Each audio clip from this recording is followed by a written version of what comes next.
इस सूची की शुरुआत होती है एक ऐसे शब्द से जो सुनते ही मुंह में पानी ले आता है, इमली।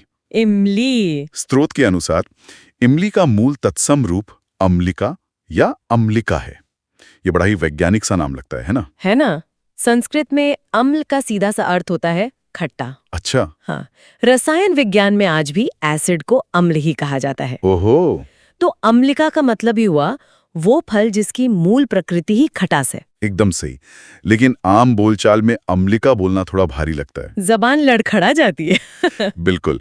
इसलिए पीढ़ियों के उच्चारण ने इसे घिसकर हमारी अपनी इमली बना दिया। ये तो बहुत ही तार्किक बदलाव है। इसी तरह स्रोत में अगला शब्द है इकट्ठा, जिसका तत्सम रूप एकत्र दिया गया है। एकत्र तो हम आज भी साहित्य या समाचारों में खूब सुनते हैं। हाँ, ये अभी भी चलन में है। लेकिन इसके तुरंत बाद हमारी रिसर्च में संख्याओं का एक पूरा गणित शुरू हो जाता है, जो सच में बहुत ध्यान खींचने वाला है। संख्याओं की ये श्रृंखला इस स्रोत में दी गई है, वो संस्कृत के एक बहुत ही स्पष्ट और गणितीय पैटर्न को दर्शाती है। गणितीय पैटर्न? हाँ, संस्कृत में गिनती बनाने का तरीका बहुत ही वैज्ञानिक था, जैसे एक के साथ अगली दहाई को जोड़ देना। हाँ, अगर हम सूची को क्रमानुसार देखें तो सबसे पहले है 31, जिसका तत्सम एकत्रिंशत बताया गया है। फिर आता है 41, जिसकी जड़ें एक चत्वारिंशत में है, और 61 का तत्सम एक षष्ठी है। बिल्कुल। इसी तरह 21 को एक विंशति, 81 को एक आशीति और अंत में 51 को एक पंचाशत कहा गया है। ये एक का पैटर्न तो साफ दिख रहा है। हाँ, लेकिन पीछे के शब्द काफी लंबे और जटिल हैं। ठीक पहचाना आपने, मैं समझाती हूँ। विंशति का मतलब है 20, त्रिंशत यानी 30, चत्वारिंशत यानी 40 और पंचाशत मतलब 50। अरे वाह! जब आप एक और त्रिंशत को जोड़ते हैं तो वो एक त्रिंशत बनता है। लेकिन रोजमर्रा के व्यापार या बाजार में कोई भी व्यक्ति कोई मुझे एक चत्वारिंशत किलो अनाज दे दो तो नहीं बोलना चाहेगा। कभी नहीं। जीभ को जो आसान लगा उसने उसे 41 कर दिया। ये इंसानी जबान का एक तरह का शॉर्टकट है। एकदम सही शब्द है, शॉर्टकट। बाजार और रोजमर्रा की बात निकली है तो हमारी सूची भी अब तीसरी स्लाइड पर ऊ वर्ण वाले दैनिक जीवन के शब्दों की तरफ मुड़ रही है। यहाँ बहुत ही आम शब्द हैं। जैसे हमारे शरीर का एक हिस्सा उंगली, स्रोत के अनुसार इसका तत्सम अंगुली है। और फिर रात में जागने वाला उल्लू, जिसका मूल रूप उलूक है। उल्लूक से उल्लू का सफर काफी सीधा है। लेकिन इसके बाद का शब्द मुझे बहुत दिलचस्प लगा। कौन सा? ये शब्द है उपटन, जिसका तत्सम रूप उद्वर्तन दिया गया है। अगर हम इसे बड़े परिदृश्य से जोड़ें तो उद्वर्तन से उपटन बनने का यह सफर भाषा के मनोविज्ञान को बहुत अच्छे से समझाता है। वो कैसे? उद्वर्तन का अर्थ है किसी चीज को ऊपर की ओर मलना या लेप लगाना। अच्छा। घर के आंगन में कोई लेप लगा रहा है तो वो उद्वर्तन जैसा भारी शब्द क्यों बोलेगा? बिल्कुल नहीं बोलेगा। उसने द्व और त जैसे संयुक्त अक्षरों को हटा दिया और उसे सीधा सरल उपटन बना दिया। ये सरलीकरण कमाल का है। चलिए आगे देखते हैं। अगला शब्द है उछाह, जिसका तत्सम उत्साह है और उजला का तत्सम उज्ज्वल है। फिर उड़ शब्द है जिसकी जड़ें उड में हैं। और एक बहुत ही आम सर्वनाम है उस, जिसका तत्सम रूप सुनकर शायद लोग चौंक जाएं। क्योंकि स्रोत में इसे अमुष्य बताया गया है। अमुष्य? सर्वनाम भी इतने बदल जाते हैं? बिल्कुल। अमुष्य का संस्कृत में अर्थ होता है उसका, ये उस व्यक्ति का। ये तो एकदम अलग लगता है। समय के साथ सर्वनामों का घिसना सबसे ज्यादा होता है क्योंकि उनका इस्तेमाल वाक्यों में सबसे अधिक बार होता है। जो चीज जितनी ज्यादा इस्तेमाल होगी वो उतनी ही ज्यादा घिसेगी। बिल्कुल, और छोटी होती जाएगी। ये बात तो एकदम सटीक बैठती है। चलिए स्लाइड 4 पर आगे बढ़ते हैं, जहां ऊ से शुरू होने वाली कुछ क्रियाएं और भावनाएं दी गई हैं। तद्भव शब्द उन्मेष का तत्सम है उन्मेष। उगलना का तत्सम उद्गलन है और उगना का उद्गत। किसी को उलाहना देना दरअसल संस्कृत के उपालंभ से निकला है। ये बहुत ही सुंदर शब्द है। लेकिन इसके बाद वाले शब्द ने मेरा ध्यान सच में अपनी ओर खींच लिया। ऐसा क्या है उसमें? शब्द है उघाड़ना और इसका तत्सम रूप है उद्घाटन। ये दोनों बिल्कुल अलग दुनिया के शब्द लगते हैं। वही तो। ध्वनियां अलग लग सकती हैं, लेकिन अगर हम अर्थ की गहराई में जाएं, तो दोनों की आत्मा बिल्कुल एक है। वो कैसे? उद्घाटन का शाब्दिक अर्थ क्या है? किसी आवरण या पर्दे को हटाना। हाँ, हम किसी नई दुकान का उद्घाटन करते हैं, यानी उसका पर्दा हटाते हैं। बिल्कुल। और आम बोलचाल की ठेठ भाषा में किसी ढकी हुई चीज से पर्दा हटाने को हम क्या कहते हैं? उघाड़ना। बिल्कुल, ये एक ही क्रिया के दो अलग अलग स्तर है। एक औपचारिक है और दूसरा एकदम जमीनी। अरे वाह, यानी किसी चीज का उद्घाटन करना असल में उसे उघाड़ना ही है। यही भाषा का जादू है। सूची में आगे उसास शब्द है जिसका तत्सम उच्छ्वास दिया गया है। उठ का तत्सम उत्तिष्ठ है और उजट का उज्जड़। उच्छ्वास यानी गहरी सांस छोड़ना जो घिसकर उसास रह गया। और उत्तिष्ठ तो हमने संस्कृत के नाटकों या श्लोकों में खूब सुना है। हाँ, उठिष्ठ भारत यानी उठो भारत। वही हमारी रोजमर्रा की भाषा में आदेश देने के लिए सिर्फ उठ रह गया। एकदम सही। अब स्लाइड 5 पर रसोई और आम बातचीत के कुछ और शब्द आते हैं। जैसे उबालना का तत्सम है उद्वालन। उठान का है उत्थान। और यहाँ बात सच में बहुत रोचक हो जाती है। हाँ, क्योंकि हमारी सूची का अगला तद्भव शब्द है उपरोक्त और इसका तत्सम है उपर्युक्त। दिलचस्प बात यह है कि आज लोग इन दोनों ही शब्दों का इस्तेमाल करते हैं। हाँ, ये एक बहुत ही खास स्थिति है। व्याकरण के जानकारों के अनुसार उपर्युक्त ही शुद्ध संस्कृत शब्द है, जिसका अर्थ है ऊपर कहा गया। उपरी और उक्त। बिल्कुल, लेकिन आम लोगों ने इसे बोलने में आसान बनाने के लिए उपरोक्त गढ़ लिया। और आज उपरोक्त इतना ज्यादा इस्तेमाल होता है कि वो खुद एक मानक शब्द जैसा लगने लगा है। ये दिखाता है कि कैसे आम जनता की ज़बान व्याकरण के कड़े नियमों को भी अपने हिसाब से मोड़ सकती है। इसके बाद सूची में उपवास शब्द है और कमाल की बात यह है कि इसका तद्भव और तत्सम दोनों ही रूप उपवास ही दिया गया है। हाँ, इसमें कोई बदलाव नहीं आया। फिर है उपज जिसका तत्सम उद्भव है। उपजना का उत्पद्यते बताया गया है। और इसके बाद फिर से एक संख्या आ जाती है 19 जिसका तत्सम ऊन विंशति है। ये बहुत ही खास है। ये ऊन क्या है? सर्दियों वाला ऊन? नहीं, यहाँ ऊन का मतलब ऊनी कपड़े वाला ऊन नहीं है। तो फिर?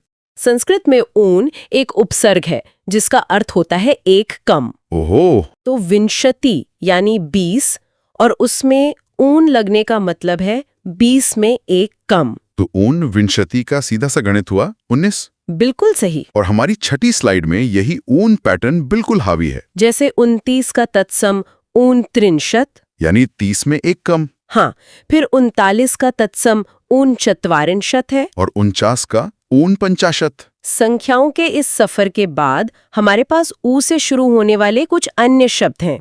ऊंट का तत्सम रूप उष्ट्र दिया गया है। ऊसर जमीन के लिए तत्सम रूप 2 हैं, वंध्या और ऊषर।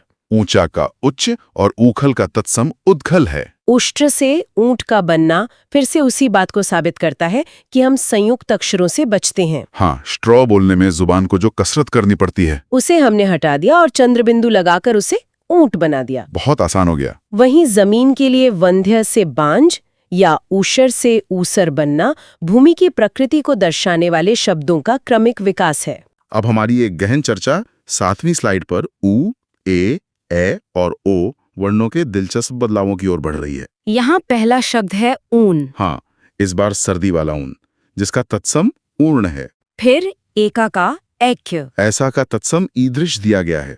एक शब्द जो हम बहुत इस्तेमाल करते हैं इकलौता, इसका तत्सम रूप है एकल पुत्र। ये तो सीधे सीधे 2 शब्दों को जोड़कर एक बना दिया गया है। बिल्कुल, एकल यानी अकेला और पुत्र यानी बेटा। पीढ़ियों तक एकल पुत्र बोलते बोलते लोगों ने इसे आपस में गूंथ दिया और वो एक अकेला शब्द इकलौता बन गया। भाषा की ये बनावट बहुत सुंदर है। इसके बाद सूची में दिशा बताने वाले शब्द हैं। और का तत्सम अवर बताया गया है और का तत्सम अपरम है। लेकिन इसके बाद का जो शब्द है वो अपने आप में एक पूरा इतिहास समेटे हुए है। शब्द है ओझा और इसका तत्सम रूप है उपाध्याय। ये सच में पूरी सूची के सबसे गहरे बदलावों में से एक है। में एक बहुत ही सम्मानजनक पदवी है जिसका अर्थ होता है एक शिक्षक, मार्गदर्शक या बहुत बड़ा विद्वान। सही बात है। लेकिन समय के साथ जैसे जैसे समाज बदला, शिक्षा के तरीके बदले, तो कुछ उपाध्याय शायद स्थानीय कर्मकांडों या झाड़ फूंक के कामों से जुड़ गए होंगे। और फिर धीरे धीरे उपाध्याय का उच्चारण घिसकर ओझा बन गया और इसका अर्थ एक विद्वान से बदलकर तंत्र मंत्र करने वाले व्यक्ति तक सिमट गया। ये वाकई हैरान करने वाला है। ये सिर्फ एक शब्द का सफर नहीं है, ये हमारे समाज की बदलती धारणाओं का एक बहुत बड़ा सबूत है। बिल्कुल, कि कैसे एक शब्द अपना पूरा रुतबा ही बदल लेता है। चलिए 8वीं स्लाइड पर नजर डालते हैं। ओठ या जिसे हम होंठ कहते हैं उसका तत्सम अधर या ओष्ठ है। ओखली का, उलूखल ओला का तत्सम, उपल है। सर्दियों की ओस का तत्सम, अवश्य दिया गया है। अवगुण का तत्सम, अवगुण है। औंधा का, अवमूर्ध और पूजा में जलने वाले कपूर का तत्सम। कर्पूर है। अवमूर्ध का अर्थ होता है सिर नीचे की ओर होना, यही शब्द बोलते बोलते औंधा हो गया। जो हम आज भी औंधे मुंह गिरना मुहावरे में इस्तेमाल करते हैं। एकदम सही। और कर्पूर से कपूर बनना फिर से वही नियम है। जब बोलते समय जबान को र की ध्वनि पर रुकना पड़ता है तो लोग अक्सर उस र को ही गायब कर देते हैं, ताकि प्रवाह बना रहे। बिल्कुल। अब हमारी ये यात्रा अपनी स्रोत सूची के सबसे बड़े हिस्से यानी स्लाइड 9 पर क वर्ण के साम्राज्य में प्रवेश कर रही है। यहाँ वस्तुएं, जीव और प्रकृति से जुड़े अनगिनत शब्द हैं। पहला शब्द है कपड़ा, जिसका तत्सम करपट है। फिर है क्रीड़ा, और यहाँ एक बहुत ही बारीक चीज है, तद्भव में क्रीड़ा लिखा है नीचे बिंदु वाले ड के साथ, जबकि तत्सम में क्रीड़ा लिखा है बिना बिंदु वाले ड के साथ। ये बहुत ही ध्यान देने योग्य बात है। ऐसा क्यों है? संस्कृत भाषा में उत्क्षिप्त व्यंजन यानी ड और ढ के नीचे जो हम बिंदु लगाते हैं वे नहीं होते थे। अच्छा, जब हिंदी भाषा अपने पैरों पर खड़ी हो रही थी तो हमने अपनी स्थानीय ध्वनियों को ज्यादा सटीकता से लिखने के लिए ये बिंदु वाले वर्ण विकसित किए। इसलिए मूल संस्कृत रूप क्रीड़ा है और हमारा हिंदी रूप क्रीड़ा है। एकदम सही। बहुत ही शानदार जानकारी। आगे देखते हैं। कहानी का तत्सम रूप कथानिका दिया गया है।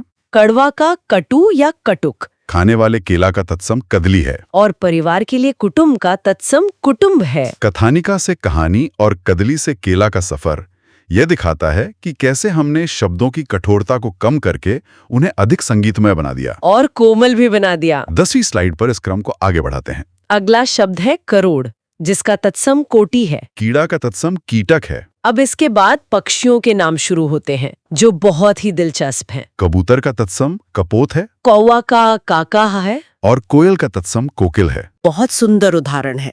वो कैसे? पक्षियों के नाम अक्सर उनकी आवाज से ही जन्म लेते हैं, जिसे हम ध्वन्यात्मक शब्द कहते हैं। हाँ, जो ध्वनि पर आधारित होते हैं। कौवा काऊ काऊ करता है, इसलिए वो काकाहा कहलाया। और कोयल की मीठी कूकू ध्वनि से कोकिल शब्द बना। बिल्कुल, प्रकृति की आवाजों को ही हमारे पूर्वजों ने अपनी डिक्शनरी बना लिया था। क्या बात है। इसी सूची में अगला नाम कुम्हार का है, जिसका तत्सम कुंभकार बताया गया है। यानी वो जो कुंभ या घड़ा बनाता है। 11वीं स्लाइड पर आगे बढ़ते हैं तो कुआं का तत्सम कूप है। कुत्ता का मूल रूप कुक्कुर है। हाथ में पहनने वाले कंगन का तत्सम कंकण है। हमारे शरीर के अंगों में कान का कर्ण है। और कंधा का तत्सम स्कंद दिया गया है। आखिर में कांच का तत्सम कांच है। स्कंद से कंधा बनने की प्रक्रिया भी उसी ध्वन्यात्म आलस का नतीजा है। हाँ, किसी भी शब्द की शुरुआत में अगर कोई आधा व्यंजन जैसे स आ जाए तो उसे बोलने में थोड़ा एक्स्ट्रा जोर लगता है। आम आदमी ने सोचा इतनी मेहनत क्यों करनी, उसने स को हटा दिया और सीधा कंधा बोलना शुरू कर दिया। अब हम 12वीं स्लाइड में पेशों और दैनिक जीवन की वस्तुओं से जुड़े शब्दों की तरफ आ रहे हैं। स्रोत में पहला शब्द है केवट, जिसका तत्सम कैवर्त है। दूसरा शब्द है सब्जी का नाम कटहल, जिसका तत्सम कंठफल दिया गया है। ये एक महत्वपूर्ण प्रश्न उठाता है कि हम चीजों को नाम कैसे देते हैं। हाँ, कटहल का नाम कैसे पड़ा? कंटक का अर्थ है कांटा। ठीक है। कटहल के फल को अगर आप बाहर से देखें तो उस पर छोटे छोटे उभरे हुए कांटेदार हिस्से होते हैं। हाँ, बिल्कुल होते हैं। उसी बाहरी आवरण की वजह से इसे कंठफल यानी कांटों वाला फल कहा गया, जो धीरे धीरे हमारी बोलचाल में कटहल बन गया। एकदम सही। इसके बाद घर के दरवाजे की बात आती है। किवाड़ का तत्सम कपाट है। फिर कारण का कारण। कंवल का तत्सम कमल है। और एक शब्द है कर्तव्य, जिसका तत्सम कर्तव्य है। यहाँ तो मुझे लगता है अर्थ में भी एक बड़ा बदलाव आ गया है, बिल्कुल सही पकड़ा। क्योंकि कर्तव्य मूल रूप से जिम्मेदारी या फर्ज का बोध कराता है। लेकिन जब ये घिसकर कर्तव्य बना तो आम बोलचाल में इसका इस्तेमाल किसी कलाबाजी, हुनर या तमाशा दिखाने के संदर्भ में होने लगा। जैसे हम कहते हैं सर्कस में कर्तव्य दिखाना। ये अर्थ के विस्तार का एक बेहतरीन उदाहरण है। स्लाइड 13 में भी कुछ ऐसे ही मजेदार शब्द हैं। करतार का तत्सम करता है। बाल संवारने वाली कंघी का तत्सम कंकती दिया गया है। केश का केश। फिर एक पेशे का नाम है कसेरा, जिसका तत्सम कांस्यकार बताया गया है। कांस्य का मतलब होता है कांसा या पीतल, जो एक धातु है।